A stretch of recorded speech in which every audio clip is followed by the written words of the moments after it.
Ohm's law, ओम का नियम AC पे काम करता है कि डीसी पे? डीसी पर, डायरेक्ट करंट पर। आगे पढ़ना है आपको एसी डीसी के बारे में, ज्यादा डिटेल्स है डीसी आयो। ओम का नियम देखिए, ओम्स ने एक बहुत अच्छी बात बताई थी कि आप कभी भी ना वोल्टेज और धारा दोनों बढ़ाने की कोशिश कीजिएगा तो गड़बड़ा जाइएगा। क्योंकि दोनों, अगर किसी भी तार ले लिए जिसे चालक है, अगर उसमें भी वोल्टेज जा रहा है और उसमें आई धारा बह रही है, आई धारा बह रही है, वोल्टेज कितना है और धारा कितनी है?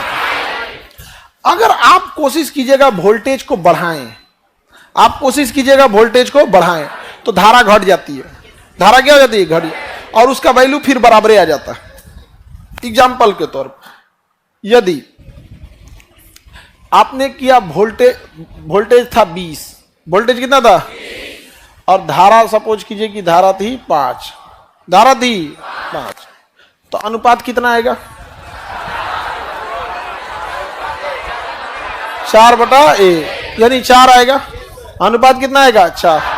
तो ओम ने क्या किया ना, अपने एक प्रयोग से धारा को थोड़ा आगे पीछे करके देखा। क्या किया? आगे पीछे करके देखा इसने, और उसने जब पाया कि जब उसने धारा को वोल्टेज को आगे करके चेक करने की कोशिश किया, तो उसने कहा कि रुको तो पहले घटा के देखते हैं। क्या करते हैं? घटा के देखते हैं। इसने घटा के धारा को रखा 16, धारा को रखा 16, ऑटोमेटिक वोल्टेज को रखा 16, तो ऑटोमेटिक धारा हो गया 4। अनुपात कितना हो गया? 4/1। तो ओम्स को लगा कि गलती से हो गया, उसको क्या लगा है? गलती से हो गया। उसने फिर वोल्टेज बढ़ा के किया 40, वोल्टेज बढ़ा के क्या किया? 40, धारा ऑटोमेटिक हो गई 10। कितना हो गई? 10। 4/1। अब ओम पगला गया, कहा कि अरे तरीका ये क्या हो रहा है रे भाई, ये को बढ़ा रहे हैं, दूसरा का आगे पीछे हो रहा है यहां पर। तो इसी तरह उसने कई सारे प्रयोग किया, तब उसने अपना नियम दिया कि वोल्टेज और धारा का अनुपात सदैव बराबर होगा। वोल्टेज और धारा का अनुपात सदैव बराबर होगा। एक को बढ़ाएंगे तो दूसरा एडजस्ट कर लेता है। क्या कर लेता है? एडजस्ट कर। तो इसको और समझ में आ गया कि नहीं आ गया? अब इसको आप इंटर्म अगर बढ़िया से पढ़े होंगे या आपके टीचर लोग लैब में ले गए होंगे तो आपको एक रिहोस्टेट दिया जाता है। रिहोस्टेट जो धारा के मान को बढ़ा से घटा सकता है, और उस रिहोस्टेट की मदद से आपको दिया जाता है, एक वोल्ट मीटर देता है, एक अमीटर देता है, और आपको वहां दोनों को सप्लाई में जोड़ना होता है और एक सादा कॉपी लेनी होती है, रीडिंग लिखना होता है, वोल्टेज इतना तो धारा इतना, और उसके बाद फिर उसका अनुपात लिखना होता है। फिर रियोस्टेट की मदद से वोल्टेज धारा को क्या करते हैं? चेंज करते हैं। फिर लिखते हैं कि धारा को हमने बढ़ाकर इतना किया तो वोल्ट मीटर में रीडिंग इतनी मिली, फिर उन दोनों का भाग देके अनुपात निकालते हैं। आपको 4 रीडिंग लेनी होती है। कितनी रीडिंग? 4। और 4 रीडिंग के बाद क्या होता है? आपको पता करना होता है कि क्या ओम्स का लॉ का अनुपात सेम आ रहा है या नहीं आ रहा है। तो लेकिन सरकारी स्कूल में लैब में बहुत कम ही लोग लेके जाते हैं। हम लोग नहीं ले गए। हम लोग का भी स्कूल सरकारी स्कूल था, लेकिन जब हम लोग गए थे लोग तो स्कूल काफी अच्छा हो गया यहाँ पे। तो लैब में हम लोग को ले जाते थे पर डे। लंच के बाद हम लोग को पर डे कहाँ जाना होता था? लैब में। फिजिक्स के लैब में परमिशन ज्यादा होती थी क्योंकि उसमें रिस्क उतना झमेला वाला नहीं था। केमिस्ट्री के लैब में सहूलियत ज्यादा रिस्क होता था। बोतल कांच, खाली तो कांच है, बोतलें रखल रहता है, फूट फाट जाएगा तो एक से एक रहेगा, फोड़ देगा सब। यहाँ पे कोनो कोनो का कोनो केमिकल मिला देगा। यहाँ पे अकलेल बकलेल रहता है, कोनो एक से एक रहेगा। हई का हो ये मायना बोयमा फूट गई। और बायोलॉजी के लैब में क्या है कि थोड़ा सा बायोलॉजी, हम लोग तो इंटर में तो हम लोग का बायोलॉजी नहीं था, तो हमारा क्या पता कि बायोलॉजी के लैब में था कौन चीज। और उसमें सांप छछुन्नर बिलार यही सब तो रहता है। सब उसको मैंने 3 बिलियन में डुबा के क्या करता है? रखे रहता है। अपना अपना एक एक रखा था। हमारी गिलहरी मर गई थी तो हम इसमें रख दिए। यहाँ पर देखिए, हाँ इसका बस खाल है ये। हाँ फोटो कहाँ से रहे? ओरिजिनल गिलहरी है ये। अरे इसका देखिए जो बाल होता है ना, बाल ये नहीं सड़ता है ना, बाल वगैरह नहीं सड़ता है, स्किन वगैरह बाल वगैरह, तो फेनेफ्थलीन में लगा के इसको रख देंगे तो ये थोड़ी ना सड़ेगा, यहाँ पर बाल वगैरह नहीं सड़े। बाकी इसका अंदर का मांस वगैरह सब गायब है, मांस वगैरह क्या रहता है, गायब रहता है। बाकी ये सब क्या है, गिलहरी क्या हुआ है। हाँ बकलो, ये सबको तो पता नहीं। देखो चेक करो, बताओ ये ओरिजिनल है कि नहीं, निकलेगा कैसे, इसको पैक किया है, हवा लगेगा तो खराब हो जाएगा, चेक करके बताओ। ये तो और चेक करने गई, निकट दृष्टि दोष।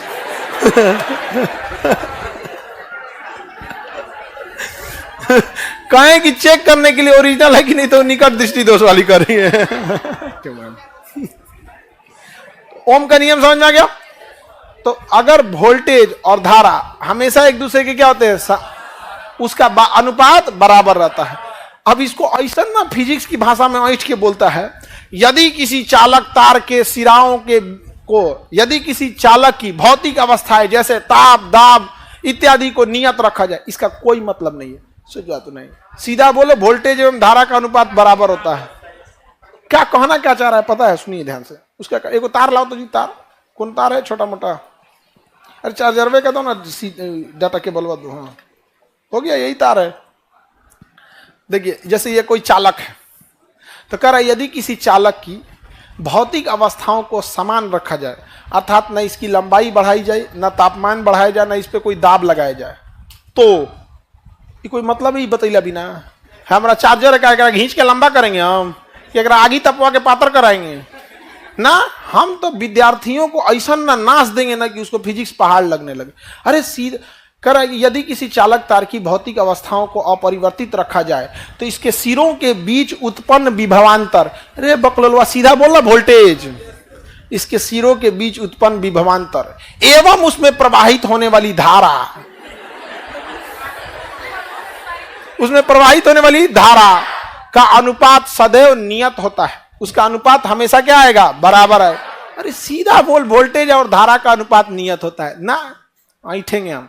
यदि किसी चालक की भौतिक अवस्थाएं जैसे लंबाई ताप दाब को नियत रखा जाए तो उसके सिरों के बीच उत्पन्न विभवांतर, इसमें प्रवाहित होने वाली धारा का मान हमेशा, अनुपात हमेशा नियत होता है। या ओम का नियम है। बकलोल कहीं क्या, ओम इतना बकलोल नहीं होगा जितना किताब लिखने वाला छाप दिया। सब नहीं समझ आया, स्कूल की बुक में यही लिखा हुआ था। हाँ अरे हम लोग इस चीज को झेले हैं, हम इस चीज को क्या किए हैं, झेले यहाँ पे। और टीचर भी यही पढ़ा रहता है, भौतिक अवस्था नियत रखा जाए, ये कोई बात है। अभी शिक्षक को कहा गया या दो पैर पे चलने वाले मानव का भौतिक अवस्था यदि नियत रखा जाए तो शिक्षक का लगा, अरे यार ये सब क्या कहलाता है यहाँ पे। बिना मतलब, अरे हम तार के साथ छेड़छाड़ कर रहे हैं, तो फिर बतैला बिना क्या जरूरत है यहाँ पे। बस सीधा समझिए, वोल्टेज बटा धारा क्या होगा, नियत रहेगा। तो V बाई आई ये हमेशा नियत रहेगा, जो चेंज नहीं होगा। तो इन्होंने क्या किया ना, जब चेंज नहीं हुआ तो नियत की जगह यहाँ एक कांस्टेंट वैल्यू R लगा दिया। क्या लगा दिया, R। और यही क्या होता है, प्रतिरोध।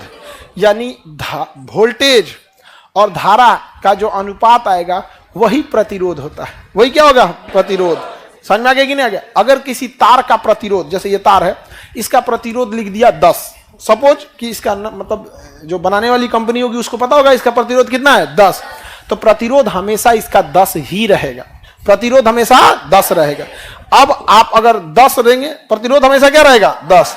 तो सपोज ये कोई तार है हमारा, इसका प्रतिरोध कितना है, 10 ओम। 10 ओम। आपको पता है कि R बराबर होता है V बाई आई, यानी ये हर हाल में कितना रहेगा, 10।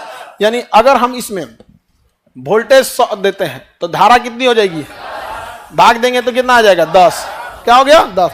अगर हमने गलती से भी वोल्टेज को क्या किया, 50 किया, तो धारा भी कहां चली जाएगी, 5। कितना हो जाएगा, 10। अब हम बस एगो को चेंज करेंगे, एगो ऑटोमेटिक चेंज हो जाएगा। समझ में आ गया कि नहीं आ गया, ऑटोमेटिक क्या हो जाएगा, 10। अगर हमने कर दिया यहाँ वोल्टेज को 20, तो ये ऑटोमेटिक क्या हो जाएगा, 2। कितना हो गया, 10। कितना हो जाएगा, 10। ऑटोमेटिक चेंज होने लगेगा, यानी वो फिक्स होता है। तो धारा एवं प्रतिरोध का अनुपात क्या, सॉरी, वोल्टेज और धारा का अनुपात क्या कहलाता है, प्रतिरोध कहलाता है। क्या कहलाएगा, प्रतिरोध कहलाएगा। यानी वोल्टेज और आई का अनुपात क्या कहलाता है। इसी को वोल्टेज कहिए, विभव कहिए या विभवांतर कहिए, विभव कहिए या विभवांतर कहिए, ये वोल्टेज इसी को लेके जाता है। ये फॉर्मूला याद मत रखिएगा, बड़ी टेढ़ है, इसी को सीधा कर लीजिए। V बराबर आई आर, V बराबर आई आर। अब आप बताओ आसान किसको याद करना है? V बराबर आई आर। अच्छा एग्जाम में आ गया अगर ओम का नियम क्या है तो पता है ओम किस चीज की खोज किए थे? प्रतिरोध की। ओम किस चीज का खोज किया? प्रतिरोध। तो मैं आई को अलगे कर दीजिएगा। आई अलगे कैसे होगा? आर को अलग करना है, आर अलग कैसे होगा? आई इधर गुड़ा भेज दीजिएगा, भाग हो जाएगा, बन गया ये वाला। अब ऐसा थोड़े होगा कि कोई कहेगा कि ओम का नियम है। ओम का नियम दोनों एक है, लेकिन ओम ने वोल्टेज की बात नहीं बोला था, ओम ने बोला था आर। तो आर को एक साइड रख दीजिए, आर को एक साइड रखेंगे, गुड़ा इधर आके भाग हो जाएगा, ये वाला बन जाएगा यहाँ पे। तो ओम का समीकरण कौन सा है? V बाई आई बराबर आर। लेकिन आप लोग ओम इतना विद्वान तो है नहीं, तो आप लोग का समीकरण क्या है? V बराबर आई आर, V बराबर। लेकिन ओम का ओरिजिनल समीकरण, हाँ नहीं समझे? ये हो गया V बराबर आई आर। तो पूरे फिजिक्स में 3 गो फॉर्मूला याद रखिएगा, इलेक्ट्रिसिटी का क्वेश्चन सॉल्व होते चलेगा। ओम के फॉर्मूला को हम अपने हिसाब से बनाए, हम ओम का आदमी, हम लोग विद्वान नहीं है। V बराबर आई आर, समझ में आ गया? हम लोग ओम के इतना विद्वान नहीं। अब उसके बाद देखते हैं पावर, किसके पास कितना पावर है। तो पावर बराबर P बराबर होता है I into V, I into V। यही उसका क्या होता है? पावर होता है। क्या होता है? पावर। जैसे पावर को हम वाट में नापते हैं, पावर को किस में नापते हैं? वाट में। पावर को किस में नापा जाता है? वाट में नापा जाता है। किसी को कोई दिक्कत है? अब देखिए ध्यान से, जैसे आपके घर में कितने एम्पियर का करंट आता है? कितने एम्पियर का करंट आता है? सपोज आपके घर में करंट आता है 1 एम्पियर का है। कितने एम्पियर का? 1 एम्पियर का। तो 1 के जगह पे 1। अब वोल्टेज सबके घर में आता है 220, तो यहां लिखाएगा 220। कितना हो जाएगा?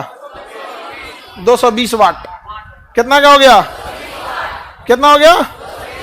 220 वाट। समझ में आ गया कि नहीं आ गया? तो वोल्टेज और धारा का गुणनफल, तो बताए V बराबर आई आर, P बराबर आई भी, V बराबर आई, P बराबर आई भी। किसी को दिक्कत? अब ये करे से 20 को फॉर्मूला बनाता है सब। कैसे? सुनिए ध्यान से। ये ना P बराबर आई, V के जगह आई आर लिख सकते हैं। V के जगह क्या लिख सकते हैं? V के जगह आई आर। लो P बराबर I square R, I square R. देखो यो फॉर्मूला बन गया, एक ही फॉर्मूला बन गया कि नहीं हो गया?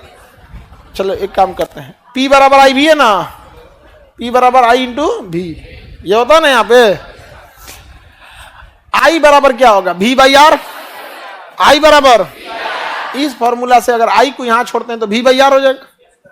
तो P बराबर I के जगह क्या लिख सकते हैं? V by R, I into V। तो P बराबर V square by R, V square by R. समझ में आ गया कि नहीं आ गया? ये सब नौटंकी कुछ नहीं करना है, ये सब कुछ पे ध्यान नहीं देना। जब हम यहां बना सकते हैं फॉर्मूला, तो न्यूमेरिकल सॉल्व करते टाइम भी बना देंगे।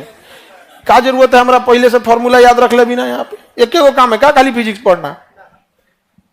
अरे सारा सब्जेक्ट पढ़ना है।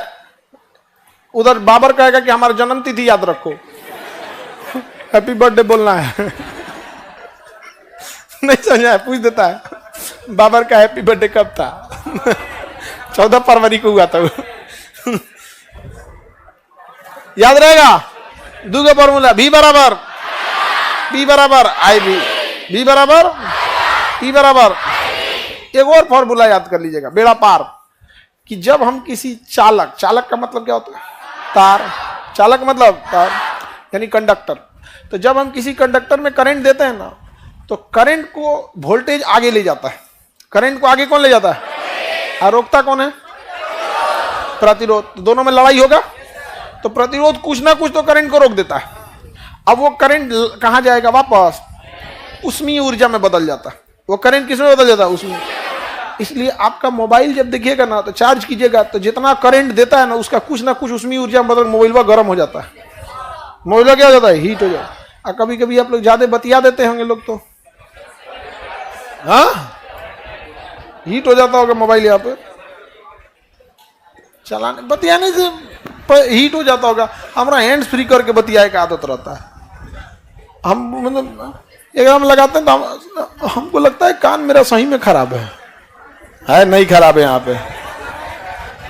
इसे लगाइला के बाद हाथवा बिजी हो जाता है। बतीले सोचे हैंड्स फ्री करो, कुछ काम करते रहो। क्वेश्चन गलती है, हाँ ठीक है काम हो जाएगा, आए बाद में पता है केकर फोन है वो तो लेकिन अगर ज्यादा देर तक कान पर लटा के बात करेंगे तो वर्क चल रहा है, धारा और प्रतिरोध के बीच में लड़ाई हो रही है, तो कुछ ना कुछ उसमें निकलेगा हीट। इस फिजिक्स में क्वेश्चन वहां पूछ देगा कि एक बल्ब को 10 मिनट तक जलाया जाता है, यदि बल्ब के टंगस्टन का प्रतिरोध 10 ओम है और उसमें 5 एम्पियर की धारा जा रही है, तो 1 घंटा बाद कितना गर्म हो जाएगा बल्ब। ऐसे करके पूछ सकता है। हीटर में पूछ सकता है कितनी ऊष्मा देगा, तो उसका फॉर्मूला H बराबर I स्क्वायर RT। H बराबर I square RT, I square RT। यही 3 गो मेन फॉर्मूला है। बाकी इसका मान उसमें रखिए, उसका मान उसमें रखिए, 20 गो फॉर्मूला बनाते रहिए, इस सबसे कोई मतलब नहीं है। फॉर्मूला हम लोग बाद में बनाते रहेंगे। तीनों फॉर्मूला याद हो गया।